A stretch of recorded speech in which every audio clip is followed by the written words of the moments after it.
That was India Ari. Slow Down.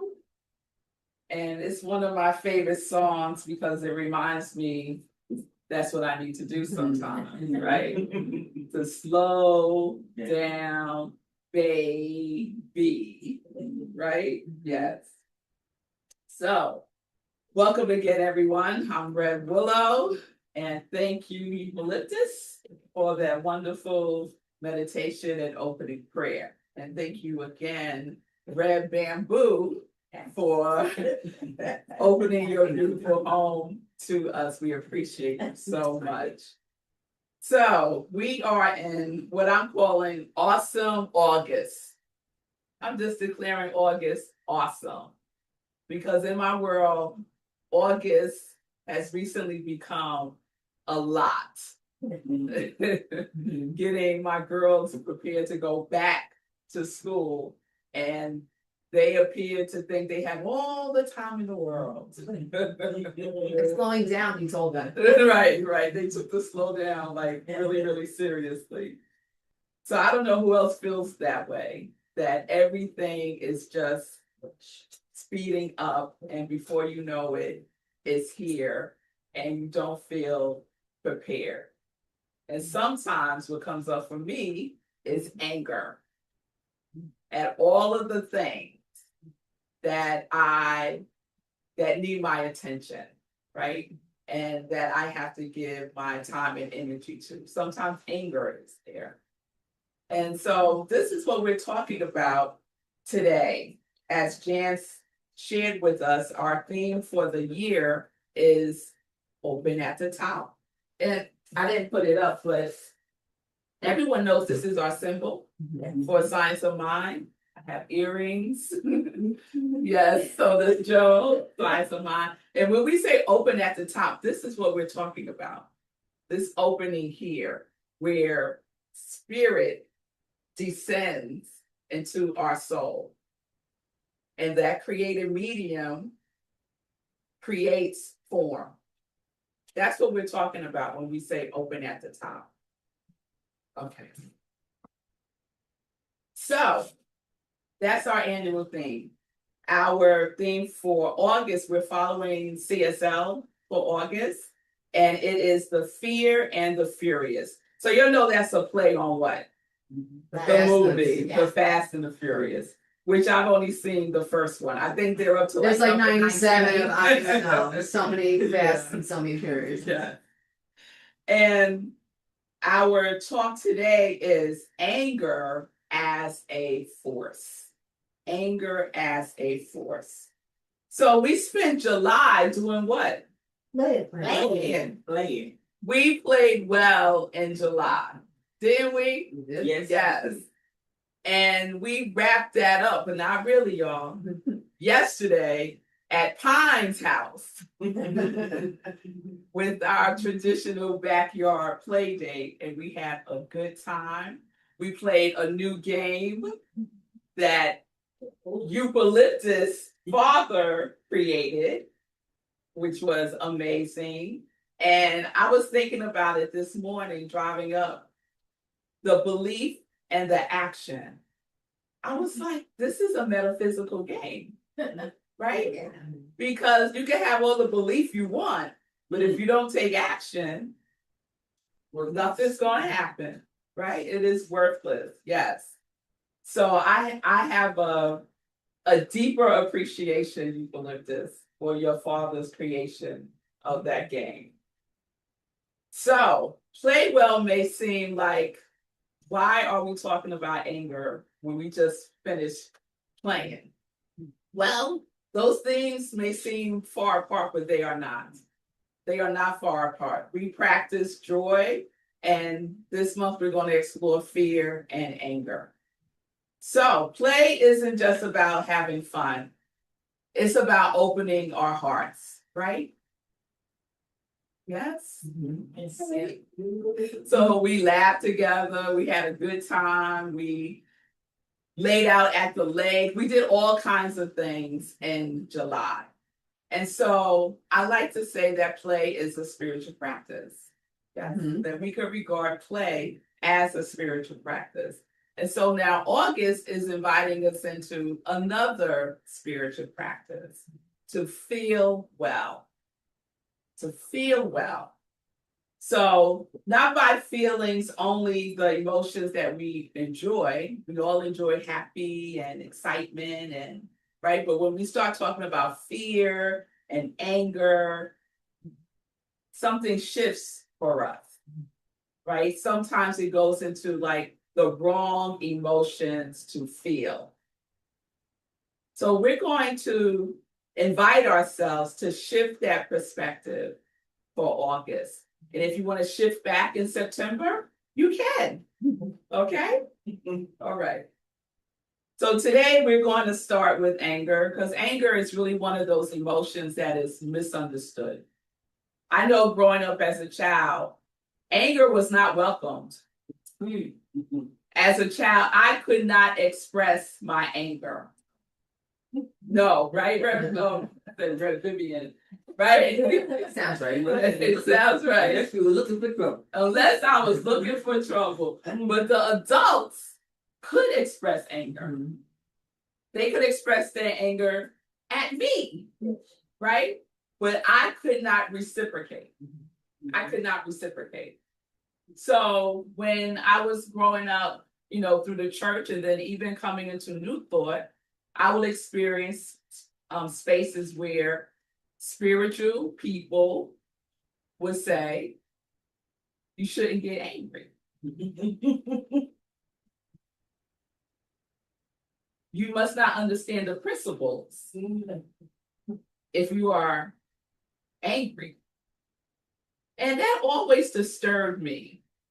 I was new in this New Thought space, and I said, that don't seem right to me. But I said, okay, we're gonna see where this is going. But I knew instinctively that I was not supposed to suppress any emotions, including anger. And I love how Ernest Holmes writes about this in the Science of Mind text. He wrote, anger can be turned into love, and the very power that has been destroying can be made to build up. Anger can be turned into love, and the very power that has been destroying can be made to build up. So notice he didn't say anger is wrong, or even better, pretend it's not even there, right? We love that one. Simply think positive. You feel angry? Feel positive. Think positive, right? He's telling us that it can be transformed like any other emotion. And I think it's really important that, especially in our teachings, that we recognize that our emotions carry such depth of information for us. We feel angry because there is a cause for our anger. And I love the practice that Eucalyptus guided us through in our meditation. Was anyone able to bring up a time when you felt angry? Yeah. I think most of us can bring up a time when we felt angry. But then what do we do with that? Do we treat it as information? Or do we go back and suppress it and cause ourselves harm? So, Science of Mind does not invite us to deny our experience. We don't deny our feelings. We welcome them, right? And it invites us to transform it. So healing begins the moment we stop judging our emotions. When I was little, I would judge my emotions. What is wrong with me that I feel such anger? Right? That's never good. That question alone, what is wrong with me, is already creating a separation from the truth of who I truly am. And when that happens for us as children, it carries us forward. It starts that conditioning that there is something wrong with me. That's why I'm not lovable. That's why I'm not worthy. That's why I have to do everything all by myself. That's why I'm not safe. That's all of the things, right? Because we suppress the feeling of anger. And it is a feeling, it is not who we are. The other thing that I love that Ernest Holmes speaks about, there's a new thought, there's a lot of emphasis on the thinking part, right? Mm-hmm. But Ernest Holmes also has an emphasis on the feeling, right? It's all throughout our text. And he said this: the creative power responds to feeling more quickly than to any other mental attitude. Responds to our feeling more than any other mental attitude, including thinking. So we can change our thinking to change our life, but it takes more than that. It takes more than just thinking to change your life. Like the game, it takes more than believing to change your life. We have to take action. So if a thought is the steering wheel, emotion is the fuel. Emotion gets us going, right? So the question isn't whether we will experience anger. The question is, where will we direct this energy? Where will we direct it? Oftentimes, we direct it at other people, but most of the time, we direct it on ourselves. Consciously or unconsciously, we do that. So I've come to think of anger as our alarm system, right? And our alarm has one job: to get our attention. Alarm goes off, it gets your attention. So we don't install smoke detectors because we enjoy hearing them. I was recently at a friend's, she rented a house at the lake, not far from here, Monroe, New York. And apparently it was an Airbnb, and apparently the smoke detectors are all wired together. So we're cooking in the kitchen, and the smoke, well, let me not say we. They were cooking in the kitchen. That's my girl. And the smoke detector right outside the kitchen went off.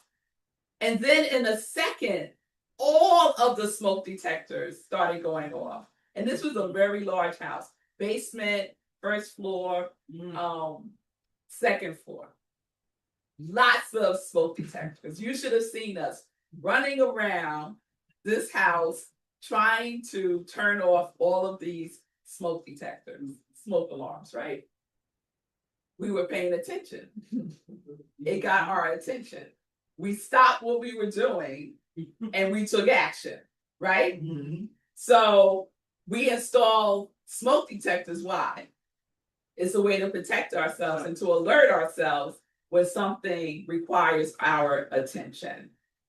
And we could think about anger working in the same way, right? It sounds like something that we love could be threatened. If a smoke alarm goes off in my house and I see evidence of smoke, the first thing I'm going to do is make sure the people who are in my home are safe, right? It sounds for us that we need to take action. We need to do something. Anger invites the same thing. It's getting our attention. It's ringing an alarm that we need to see something. We need to see the smoke in our lives, right? And sometimes we bring the smoke, and sometimes the smoke comes to us. And so what do we do, right?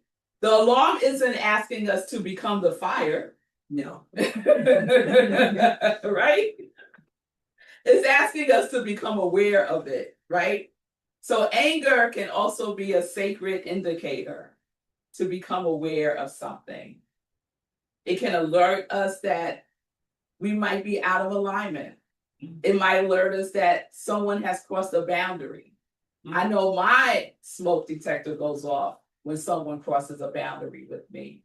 I am alerted and I need to take action. So the invitation isn't to silence the alarm of anger. We did silence finally all the alarms in the house. And then I was afraid of the fire department was going to show up because, it's all wired together and, but they didn't come. Although I love, okay, I'm sorry. I think everybody just agrees with writing it's fine. The invitation. I could tell you all a story, but I'm not. The invitation is to listen, right? So sometimes our anger points to something within us that still needs healing. And anger could be that triggering point. We get triggered. And oftentimes we think that we're being triggered by the thing that is happening in that moment. But oftentimes it is not the thing that is happening in that moment. Oftentimes it is something in the past that's inviting us to take another look, for us to pay attention. So that thing that alerts us gets our attention, and we could either make a conscious choice to get curious about it, or we could say, oh, well, Amy did this, I feel angry, and now I'm going to be upset with Amy. No, Amy triggered a feeling, this interaction triggered a feeling of anger. Has nothing to do with Amy. Amy served a purpose in this interaction where my alarm went off. But where have I felt this before? Mm-hmm. This is not the first time I felt this feeling of anger in my life. It's very familiar to me. And so our teachings invite us to go to the cause. If I stayed in this anger with Amy, I'm staying at the place of effect. But if I take the spiritual practice of anger and travel within myself, and sometimes we need support, and we might need a practitioner, we might need a therapist to support us in discovering again the cause. The initial alarm that went off. And for whatever reason, probably because we were children and we didn't know how to navigate, right? But now we are adults and we are spiritually matured. We can navigate when these feelings are triggered, when the alarm goes off.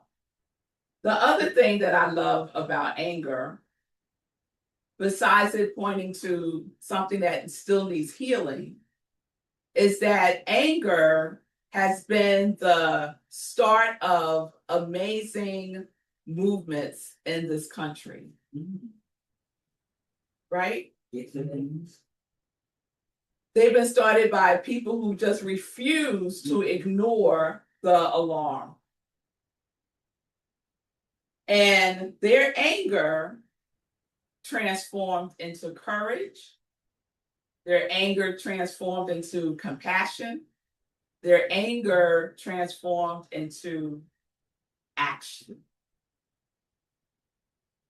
And I'm sure immediately there's people who come to mind, right? Mm-hmm. Who comes to mind, Ms. Vivian? The woman that refused to get up from her seat. Rosa Parks. Yes, yes, Mhm. yes. Who else comes to mind?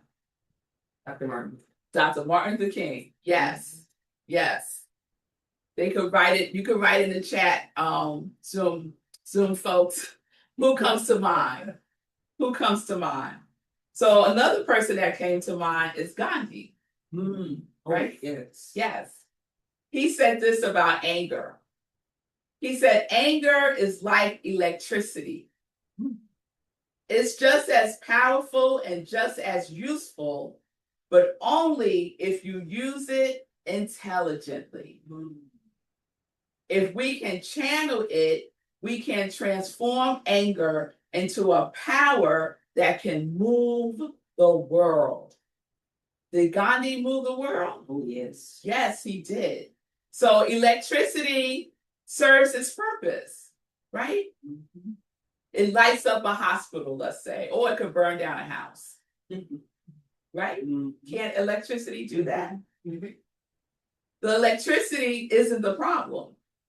You don't blame the electricity. It's how we direct it. So we get to choose how we direct the energy of anger. And it is an energy. Just like happy is an energy. Just like joy is an energy. Anger is an energy. So science of mind reminds us that we always have creative choice. We can think intelligently or unintelligently. And we see what happens when people are thinking unintelligently. I won't ask for any examples.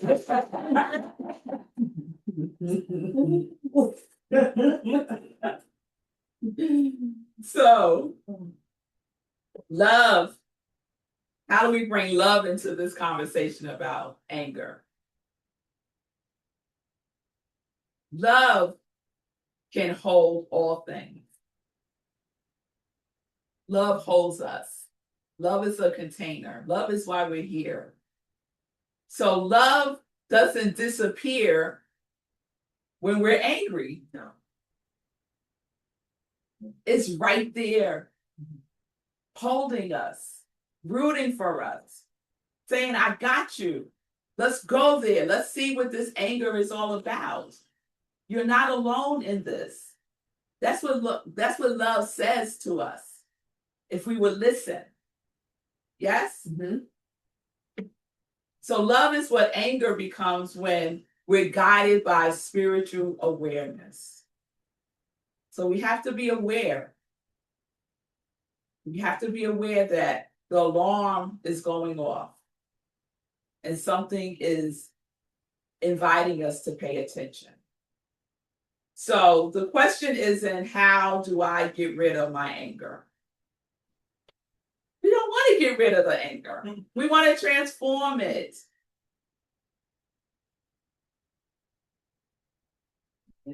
Another question we could ask instead of how do I get rid of my anger is, what is my anger trying to teach me? What does it want me to know now? What value is it asking me to become? What loving action is trying to emerge? Even now, I will never, this was like my biggest mother learning experience. And I've shared this before. It was Zola. And we were having this back and forth because she didn't do something I asked her to do. And I was angry. And I'm usually pretty good with not engaging with my children when I'm angry. But it was a whole bunch of stuff going on. And I was angry. And I said something to her. And this little, I don't know, 7-year-old said to me, Mommy, I come to you in peace. You come to me in war. Out of the mouths of babes. That, talk about a alarm. It stopped me in my tracks. So love, and she said that because she loves me. And she knows that I love her. And she's like, this is not an experience that we normally have. Who are you? Where's the more coming from? Yes. So we could know that a healthy anger, let's call it a healthy anger. Yes? Because we know what unhealthy anger, productive anger, yes, thank you, is almost always love in disguise. In disguise. A love for justice, for peace, for dignity, for truth, for life, for peace. She just wanted some peace. So as we begin this new series together, I just want to invite us to remember this. We don't become more spiritual by feeling less. We become more spiritual by bringing more consciousness, more compassion, and more wisdom to everything that we feel, including anger. And we know that with anger, there's a whole bunch of other emotions that are right under there. For many, it's shame, it's guilt, right? So anger is just the packaging. But if we start to unpeel it and open it up, we will see that anger is not there by itself.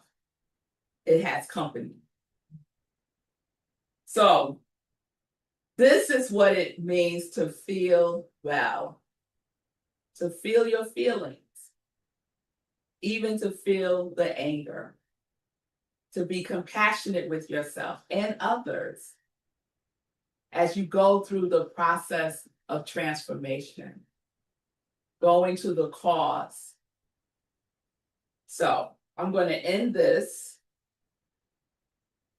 And I think I might end the rest of this month with this. So we play well because joy keeps our heart open.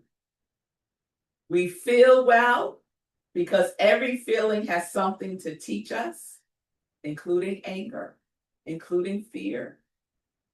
We love well because love is how we transform what we feel. We live well because a transformed life becomes a living demonstration of spirit. And we give well because generosity keeps the good in circulation, and what we give returns multiplied. So that is our love work this month. When those feelings of anger alert us, let's pay attention. Let's slow down. Let's not react. Let's take a moment to take a breath, to pause, and to ask ourselves a question. What is anger? What is this feeling here to teach me, to show me, to love me? Amen? Amen. Amen. So let's close this with an affirmative prayer. Let's breathe together.